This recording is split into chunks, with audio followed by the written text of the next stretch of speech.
Hey everyone! Today we're exploring another chilling and disturbing case. If you'd like to support the channel, don't forget to hit that subscribe button and stay engaged. It really means a lot. I truly appreciate it. Now, take a deep breath and let's dive in. One moment. She was packing her daughter's favorite juice box for a simple kindergarten field trip. By nightfall, every child on that bus, 16 in total, was gone. No bodies, no calls, just silence. For 20 years, the world forgot, but one mother couldn't. And when she finally uncovered what really happened, the truth was darker than anyone could have imagined. This isn't just a story about missing children. It's about the betrayal of the town, the lives of those sworn protected, and a chilling secret that refused to stay buried. In May of 2003, Willbridge, Oregon was shaken to its core when a kindergarten class from Willbridge Elementary vanished during a school trip to Fern Hollow Park. The field trip was routine, nature walks, packed lunches, crafts by the river. But when the school bus never returned, panic set in. The last confirmed sighting of the children came from a gas station camera, which showed the bus pulling onto the highway at 9:42 a.m. After that, it was as if the entire class evaporated. Within hours, state police launched the largest child search in Oregon history. Helicopters scanned the forest. Dive teams searched the lakes. Roadblocks were set up in 3 counties. But nothing was ever found. No bus, no belongings, not even footprints. The media frenzy lasted for weeks. Theories spread like wildfire: abduction, cult activity, even a freak accident that no one could locate. Eventually, the headlines died down. The case was ruled a probable mass abduction and quietly shelved. But not for Linda Mercer. 20 years later, in 2023, Linda, now living alone and obsessed with the unsolved case, received an unmarked manila envelope. Inside was a single Polaroid. The photo was faded, but clear enough to see what mattered. Children, 16 of them, in white robes, standing in front of a dilapidated wooden building in the woods. And in the background, the unmistakable tail end of a school bus. What truly shattered Linda was a child in the middle. She was older now, maybe 15 or 16, but Linda would have known that face anywhere. It was Emily. The photo reignited a fire in Linda, and this time, she wasn't going to police. She started tracking down old names tied to the case. Sheriff Daniel Hoyt, who had overseen the original investigation, Reverend Elijah Grace, who led grief counseling for parents at the time, and Dave Rundle, the school bus driver who vanished with the class. Strangely, both Sheriff Hoyt and Reverend Griggs had disappeared from public life just months after the case went cold. Their Social Security records stopped updating. Their homes had been sold through anonymous trusts. They had vanished just like the children. Using public land records and old police maps, Linda discovered something chilling. A large private property bordering Fern Hollow Park, registered to a now-defunct religious organization called the Garden of Truth. This organization had once operated a purification compound in the 90s before being shut down over allegations of child abuse and indoctrination. The case never went to court, thanks to testimony from the then local sheriff, Daniel Hoyt. Linda hiked to the ruins of the compound herself, alone, overgrown, collapsing. But something caught her eye. Beneath a floorboard in the main chapel, she found a hidden compartment containing a small box. Inside were dozens of undeveloped film negatives. She had them processed. The photos were horrifying. The same group of children appeared in various scenes: gardening, praying, sitting cross-legged in circles, always watched by adults in long robes. In one photo, a robed man had his face partially turned toward the camera. His badge glinted. It was Sheriff Hoyt. Another photo showed Reverend Griggs holding a clipboard with a child in each hand. And in the corner of one frame, a calendar pinned to wall read, March 2018. That meant the children were still there, 15 years after they vanished. But if that was true, where were they now? Linda sent copies of the photos to a journalist in Portland. 2 days later, her trailer was broken into. Her laptop was destroyed. The negatives were gone. And just before midnight, a note was slid under her door, scrawled in black ink. were 5 chilling words. Stop looking. She belongs to us. Linda stared at the note. Stop looking. She belongs to us. Her hands trembled. The message was written on a page torn from a vintage children's workbook, the same kind her daughter Emily used in kindergarten. She rushed outside but saw no one. Her trailer sat on the edge of a dense forest. No neighbors, no streetlights, just silence. The following day, Linda filed a report with the police. They dismissed it as prank harassment. She knew better. She was being watched. With her laptop destroyed, Linda drove to Portland to meet journalist Amira Wells, who had been the only one to believe her. Amira, known for exposing deep corruption in Oregon's child welfare system, agreed to go public with Linda's evidence on one condition. They needed more than just old photos. They needed proof the children were still alive today. Linda remembered something from one of the photos. The corner of a school banner. It said the Eden Program. A quick search led them to a private educational facility located in a secluded region of Idaho. The school's public face was pristine. White buildings, moral values, and religious excellence. But there was no digital trail for any students. No social media. No sports scores. No alumni. Just a single eerie quote on their homepage. We build God's children. Pure memory, pure sin.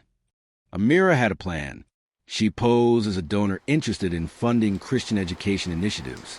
After several emails, she was invited to a private tour. Linda begged her not to go alone. They went together, Amira with a hidden mic, Linda hiding in the car. As Amira was led around the pristine white halls, she noticed something chilling. All the students looked eerily similar in age, late teens. No toddlers, no middle schoolers, just young adults around 17 or 18. Silent, perfect posture, eyes hollow. Each of them wore a white robe. Each of them had a tattooed number behind their ear. And none of them spoke unless spoken to. Then she saw her, a girl with long brown hair, staring out the window. She turned slightly, just enough for Amira to see her face. It was Emily Mercer. Before Amira could speak to her, she was quickly escorted out. That night, someone slipped a small envelope under Amira's hotel door. No note, just a flash drive. It contained one video file. The video showed a classroom. 6 teens sat around a table. A man in a robe paced slowly behind them, reading, "You were abandoned by your birth. We gave you light. Speak your lesson." Each student, one by one, repeated, "My name is not mine. My past was a lie. My blood belongs to the garden." When it came to Emily's turn, she hesitated. The man raised a wooden rod. The video cut to black. Linda broke down sobbing when she saw the footage.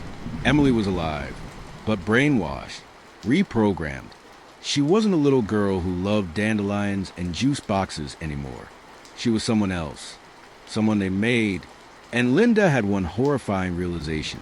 They were preparing these children for something bigger, because the last frame of the video showed a chalkboard behind the students. Written on it in large letters, "Graduation ceremony, 30 days. Linda and Amira made a plan to rescue Emily and any other child willing to escape. But just before they could leave town, Amira's car exploded outside the hotel. Linda dropped to her knees, screaming. A second later, her phone buzzed. Text, "No number. You've been warned." Next, we erased the mother too. The car explosion that killed journalist Amira Wells sent shockwaves to the Portland media, but officials ruled it a mechanical accident. Linda knew better.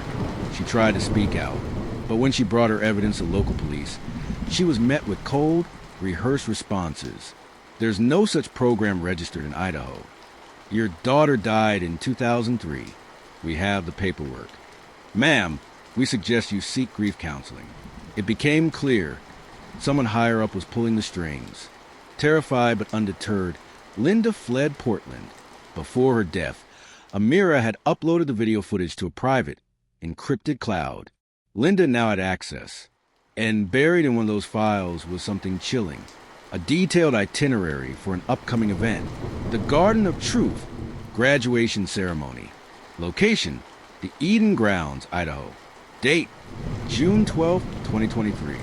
A new harvest shall rise. It wasn't a school graduation. It was something else entirely. With Amira gone, Linda turned to an unlikely source for help.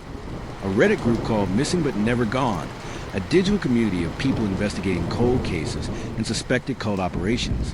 One user, alias Owl Witness, reached out privately. He claimed to be a former groundskeeper at the Garden of Truth. He'd fled years ago, but still had access to certain files. He sent Linda something horrifying, a scan manual titled Spiritual Renewal and Identity Reassignment Protocol, a logbook of names, including Emily Mercer's, next to a new name, Liana Grace, and a roster titled Graduation Cohort, the Chosen 16. Each name matched the children who vanished in 2003 through hours of decoding the manual and old sermons recovered by the Reddit group. Linda discovered the horrifying truth behind the graduation ceremony. It was not a celebration. It was a ritual, a final cleansing where the children would renounce their former selves permanently through an act called the cutting. Each would be forced to publicly destroy a memory artifact from their old life, photos, toys, clothing, while reciting vows of sacred rebirth. Then, they'd be assigned new adult names, roles, and sent out into the world as missionaries of the garden. According to the manual, anyone who resisted would be sent into the silence. Linda didn't know what that meant until she saw the attached photos. They showed a hidden graveyard, 6 unmarked crosses. 2 of the names matched children from class. They had already punished the ones who refused. Linda made contact with a former FBI agent named Derek Lawton, who had once investigated religious trafficking networks. He agreed to help on one condition. She couldn't go near the Eden grounds. If she was spotted, she'd be detained or worse. So instead, they found a new approach. A girl named Sarah Blake, a former graduate who escaped 6 years ago and had been living under witness protection. Sarah had been 11 when she escaped. Now 20, she agreed to go undercover, using old robes and fake documents. She would infiltrate the ceremony under a false identity. Her mission was simple: find Emily, tell her the truth, get her out before the ceremony begins. June 12th, 2023, the Eden grounds. Sarah made it through the gates, armed with a hidden body cam. She approached the assembly area. Rows of students in white robes seated on wooden benches in front of a large altar. A preacher began to speak. Tonight, we shed our false blood. The world rejected you, but here you are reborn. Sarah moved closer. Her earpiece buzzed with Derek's voice. Can you see Emily? Is she there? She scanned the crowd, row by row, face after face. And then she saw her, but something was wrong. Emily wasn't seated with the others. She was standing on the altar, flanked by 2 robed elders. She turned slowly and smiled. Welcome home, brothers and sisters. Emily said calmly into the microphone, I am Liana Grace, and tonight I will lead your rebirth. June 12th, 2023, 9:04 p.m. The sun had vanished behind the trees surrounding the Eden grounds. Torches lit the perimeter. 16 robed teens knelt silently before the altar. Behind them, 100 more followers stood in prayer. At the center of it all was Emily Mercer, now fully immersed in her new identity, Liana Grace.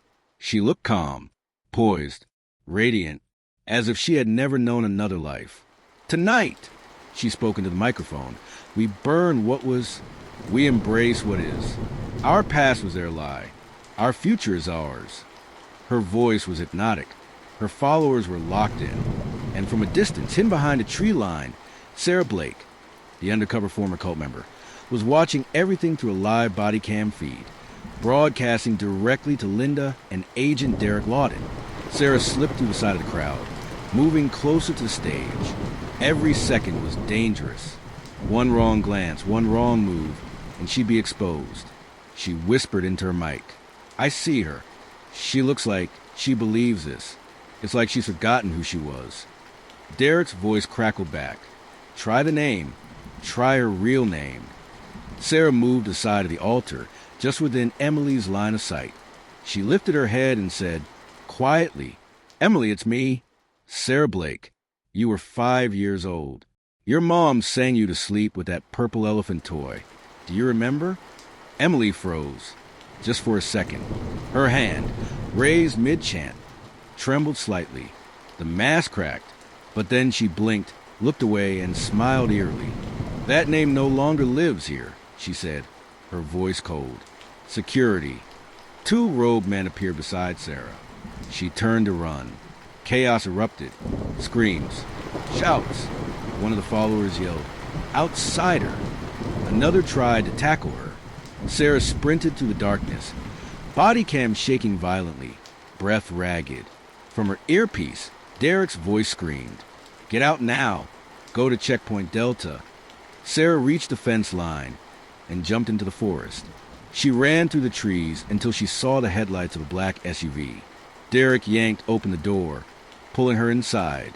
Linda was already in the back seat, clutching a photo of Emily, tears streaming down her face. What did she say? Sarah didn't answer. She just handed over the body cam. The footage showed Emily, stone-faced, cold, unrecognizable. But as they scrubbed through the video back at the safe house, they noticed something buried in the audio. During Sarah's confrontation, just as she said, "Purple elephant," the microphone picked up a whisper, almost inaudible, zoomed in, enhanced. It was Emily's voice. She said one word, "Help." The next morning, the Eden grounds were shut off from the outside world. Drones confirmed that the property was being emptied. Vans, people, files, gone. The cult was disappearing again. But Linda received a message on a burner phone. A single image. It was a blurry shot of Emily, dressed in plain clothes, walking through a crowded airport. Captioned only with, "She's out, but not safe." The image of Emily walking through Boise Airport hit Linda like a lightning bolt. It was proof that Emily had broken from the Eden grounds, but not under protection, not with the FBI. She was alone, vulnerable, or worse, being watched. Within hours, Derek Lawton activated his remaining contacts inside Homeland Security and put in an alert. No arrests, no publicity, just tracking. Emily had boarded a late-night flight to St. Louis, using a fake ID under the name Liana Grace W. And she wasn't traveling alone. Airport footage showed 2 men in their mid-30s, both former members of the Garden of Truth who had vanished over a decade ago. One of them, Matthew DeVrue, had previously been labeled a cult guardian. They were her handlers. But what no one could understand was this. If Emily wanted to be free, why hadn't she gone to the authorities? Why flee with them? 2 days later, Linda received a package postmarked from Missouri. Inside, a cassette tape, a red ribbon, and a photo of a motel room with a shadowy figure standing in the doorway. The cassette was blank until the very end. Then a voice. It was Emily's. "He told me you'd never stop looking. But you need to. It's safer this way. I remember the elephant. But if I say that out loud, they'll bury me." She paused, then whispered, "Look where the ribbons fall." It made no sense until Linda realized something. Every missing child in the original case had a red ribbon tied around their lunchbox the day they vanished. It was how the teacher told them apart. Could it be a clue? She handed the photo over to Derek. He ran it through facial recognition and geolocation software. It matched a motel just outside Springfield, Missouri. Derek contacted local law enforcement for backup. Together, they moved in on the motel. Room 6. Empty, except for a single red ribbon nailed to the wall, and below it, scrawled in permanent marker, "I was born again here. She doesn't belong to you." They checked security footage. It showed Emily leaving to the back entrance just 12 minutes before the team arrived, once again flanked by the same 2 men. But there was something else. A second camera caught her stopping at the front desk. She slipped a note to the clerk. When questioned, the clerk handed it over. One line, written in Emily's handwriting. "If you find me again, you will have to decide which version of me you're trying to save." That night, Derek called Linda with a heavy voice. She's not just running.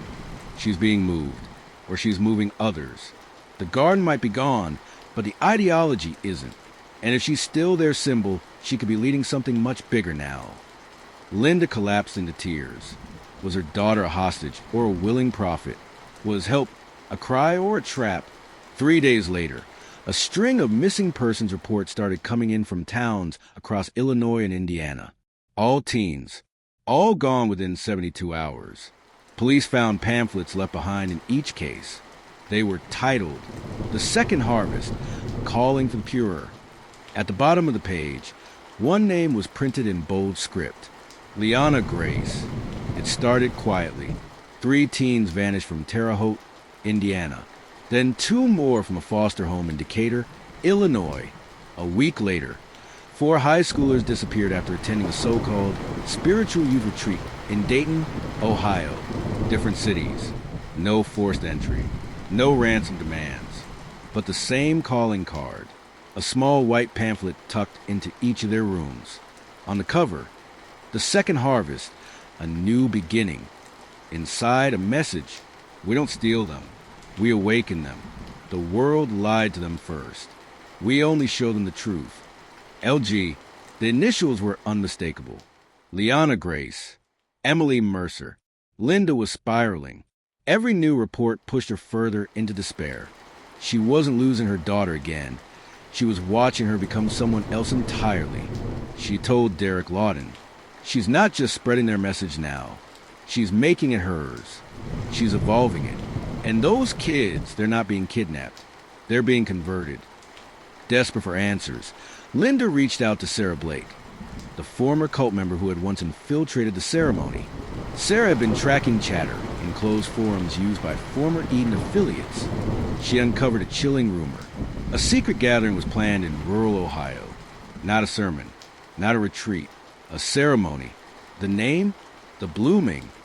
Using encrypted GPS coordinates posted on a private Eden server, Derek and his team pinpointed the suspected location: an abandoned orphanage in southern Ohio, once owned by a Christian mission group before being condemned in 2005.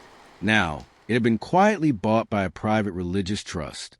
They moved in with a small team under cover of night. Linda insisted on coming. What they found was worse than anyone expected. Dozens of sleeping bags, white robes hanging on makeshift pegs, bunk beds with journals and drawings. Most haunting were the murals on the walls, hand-painted images of a woman in white, her arms outstretched beneath a burning sun. At the base of the painting were the words, "She was taken, then chosen. She leads us now." There was no mistaking the face. It was Emily. In the basement, they found old VHS players still operational. One tape was left inside, labeled simply, "For the Unbelievers." They played it. The footage was grainy.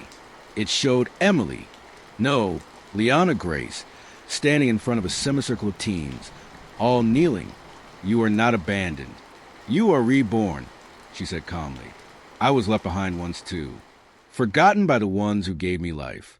But he found me, and through the garden I found myself." She paused, then looked directly at the camera. "If you're watching this, it's because you don't understand what we are. But ask yourself, if you lost your child and someone gave her a purpose, would you take her back or let her fly?" Linda collapsed in tears. Derek froze. The line wasn't metaphorical. It was targeted. It was for Linda. Emily knew she'd find it. She wanted her mother to see what she'd become. As the team cleared the building, one of the agents discovered a small notebook tucked inside a mattress. Inside were names, dates, cities. It was a recruitment map showing the next phase of expansion. At the bottom of the last page, one final sentence was written. "On the solstice, the final harvest begins." The summer solstice was just 9 days away. And at the very bottom of the page, in red ink, "Bring her. She needs to see it." Linda looked up. "She wants me there, at the final gathering." And for the first time, she wasn't sure if she would be walking into a rescue or a reckoning. June 20th, the summer solstice. Linda received one last message. Hand-delivered. No return address. Inside was a plane ticket to Ashe County, North Carolina, a remote town nestled in the Blue Ridge Mountains. No words, just a card tucked beside it. "Come to where the garden first grew." Witness the final bloom. Bring no one. LG. Despite Derek Lawton's warnings, Linda made her decision. I have to look her in the eyes. If there's even one piece of Emily left, I have to find it. She boarded the plane. Alone, the coordinates led her to an abandoned nature preserve. At the center was a clearing filled with flickering lanterns and white-robed figures. Teens, adults, children. They stood in silence as Linda approached. None of them tried to stop her. At the front, surrounded by wildflowers and a stone altar, stood Liana Grace. Emily. But she didn't flinch. She didn't run. She simply said, "You made it, just like I knew you would." Linda's voice cracked. "Emily, please, come home. You don't have to do this." But Liana's smile never faded. "You still don't understand. I am home, and so are they." She motioned toward the others. "We were broken, forgotten, thrown away, but the garden saved us. Not with chains, with purpose, with belonging. Why would I ever leave that behind?" Linda's eyes welled up. "Because it's a lie. It stole your life. It killed children." Liana stepped down from the altar and whispered, "No, it gave us new ones." Suddenly, a circle of children stepped forward, dressed in robes, eyes blank, holding flowers. They each handed Linda a bloom.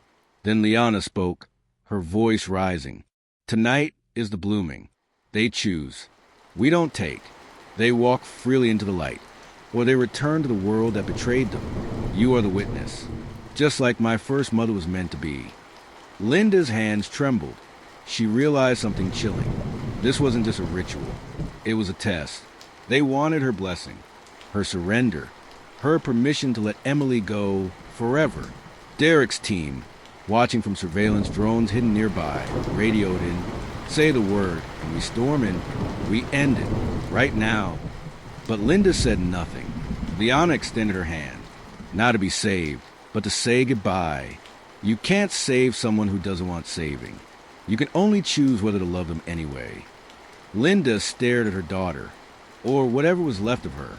Tears streamed down her face. She reached for Emily's hand, and then pulled her into an embrace.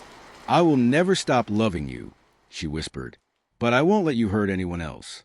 She pressed a tiny button on her necklace, a tracking beacon. Within 40 seconds, lights exploded through the trees. Tactical teams swarmed the clearing. Screams. Chaos. Followers ran. Some resisted. Some cried. Some didn't move at all. Liana Grace stood still, calm, almost peaceful, as agents surrounded her. She looked Linda in the eyes one last time and said, "You didn't save me. You destroyed me." 32 people were taken into custody. 14 minors were rescued and returned to their families. The Eden movement was officially dismantled. But Emily, Liana Grace, refused to speak during interrogation. She was eventually deemed psychologically unfit for trial and placed in a secure psychiatric facility. She never spoke another word, except once, when Linda visited her weeks later and said, "I'm sorry." Emily slowly turned to her and whispered, "He's not gone. The garden always grows back." This story didn't end with a rescue. It ended with a reckoning. A mother's love uncovered one of the darkest manipulations imaginable and proved just how far broken minds can go when someone offers them purpose disguised as salvation. The children were found. The cult was broken. But somewhere out there, the seeds remain, and they're still waiting to bloom. What are your thoughts on this case? Share your thoughts in the comments below. And don't forget to subscribe to the channel to stay updated with more stories, where each case isn't just about crime, but also offers a lesson for life.